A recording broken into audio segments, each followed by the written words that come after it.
Tonight, we begin with what is easily America's heaviest aerial damage reported in its modern military history. A stunning report unveils the massive damage that the United States has suffered in its war against Iran. According to a report by the non-partisan U.S. Congressional Research Service, or the CRS, beg your pardon, at least 42 American aircraft were either destroyed or they were damaged during Operation Epic Fury. Now, these numbers are extraordinary, because they reveal not just what America suffered, but the details of the damaged aircraft paint a difficult picture for the American military. Here's what the losses include. 4 F-15E Strike Eagle fighter jets. Remember, 3 F-15Es were destroyed by friendly fire over Kuwait. This happened within the initial days of the war. The 4th F-15E was destroyed inside Iran, where both aircrew ejected separately, leading to an intense search and rescue operation as well, involving hundreds of troops and fighter jets. 1 A-10 Thunderbolt II ground attack aircraft. This was damaged during the search and rescue operation to recover a U.S. airman who was stuck in Iran.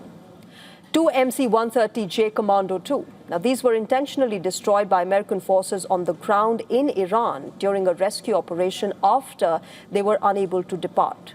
Next up is 1 HH-60W Jolly Green II helicopter. Sustained damage from small arms fire inside Iran. Then there was 1 F-35A Lightning II stealth fighter jet, which was damaged by Iranian ground fire, making it the first case of the unkillable F-35 stealth jet that was being locked and hit. 24 MQ-9 Reaper drones. They have been lost since the start of the war against Iran. Then you've got 7 KC-135 Stratotanker aerial refueling aircraft. 2 of them were damaged in friendly airspace, while 5 were damaged while on the ground at the Prince Sultan Air Base in Saudi Arabia, which is, remember, a critical American military hub. 1 E-3 Sentry AWACS, or the Airborne Early Warning and Control System aircraft, was damaged while being parked on an unprotected taxiway at a critical U.S. military hub in Saudi Arabia. Then you've got 1 MQ-4C Triton high-altitude long-endurance drone, which crashed to the ground. Now, these were the basic numbers and types, but to understand the scale of this, let me give you the context. The F-35A, for instance, is America's premier 5th-generation stealth fighter. Losing even one in combat is strategically and politically significant.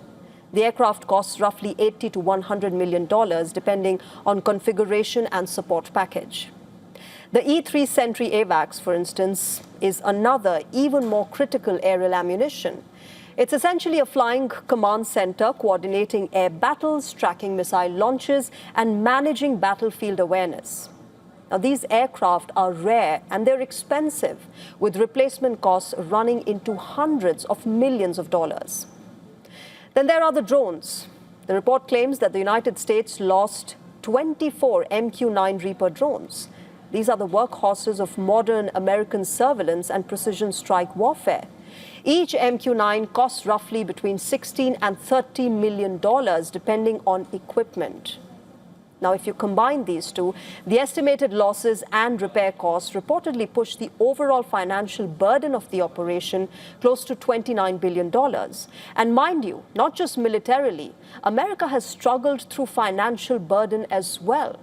On the 12th of May, remember, during a hearing of the House Appropriations Subcommittee, Acting Pentagon Comptroller Jules W. Hurst III testified that the department's cost estimate for military operations in Iran has increased to $29 billion US.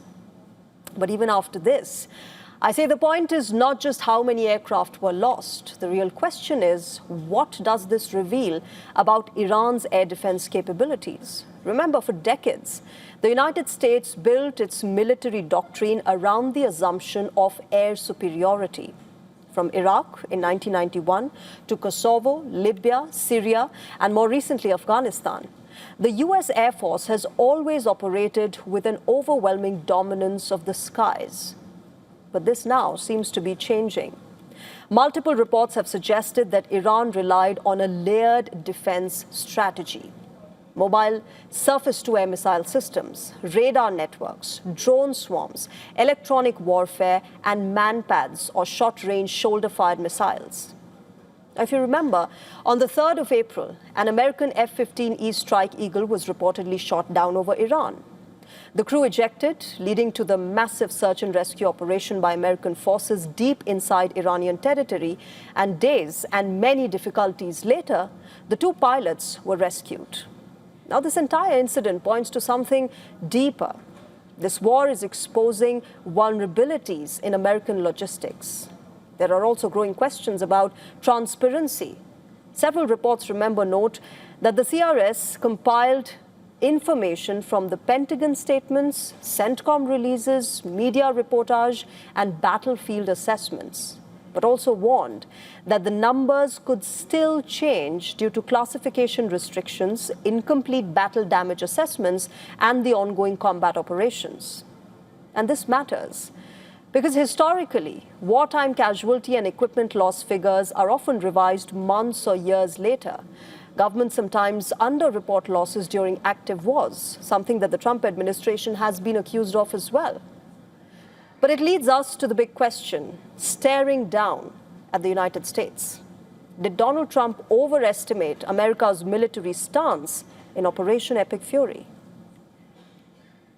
To stay up to speed with the latest news, download the WION app and subscribe to our YouTube channel.